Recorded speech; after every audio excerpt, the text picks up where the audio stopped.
It's being called the world's oldest forest. And it's not in Europe or Africa. News.com has learned this forest is near Cairo. Not Egypt, but a town in New York between Manhattan and Albany. No one was sure the forest even existed until 15 years ago. That's when signs of the forest were found. Fossilized trees and plants were below a former quarry. Researchers in the US and Wales now have determined the vegetation could be 385 million years old. That date is based on dinosaur fossils found amid rocks in the quarry. You are walking through the roots of ancient trees, Cardiff University scientist Christopher Berry was quoted by the New York Post as saying. Standing on the quarry surface, we can reconstruct the living forest around us in our imagination. According to the BBC, the trees on the site would not have developed in the modern way. Scientists explain instead of releasing seeds, fungi spores would have made the trees reproduce similar to ferns.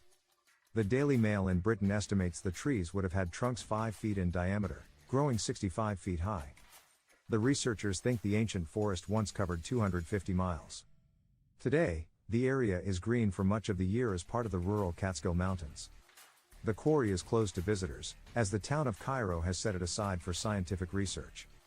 Another old-growth forest site is about 20 miles west of Cairo, in Gilboa.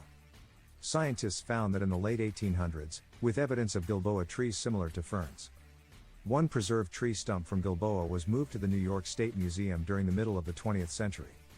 Smithsonian Magazine indicates the Gilboa and Cairo discoveries probably are not the same forest. That's because the Cairo site seems to have received less rain, slowly the process of roots. Outside the US, candidates for the world's forest have been the Amazon rainforest in Brazil and Japan's Yakushima forest. The Japanese location currently has cedar trees which are believed to be 1,000 years old. Smithsonian estimated in late 2019 that about 3 trillion trees cover the Earth.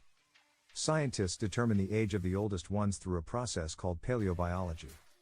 The New York State Department of Environmental Conservation estimates forests currently cover 61% of the state, or more than 18 million acres. That's close to 1 acre for every resident of the state.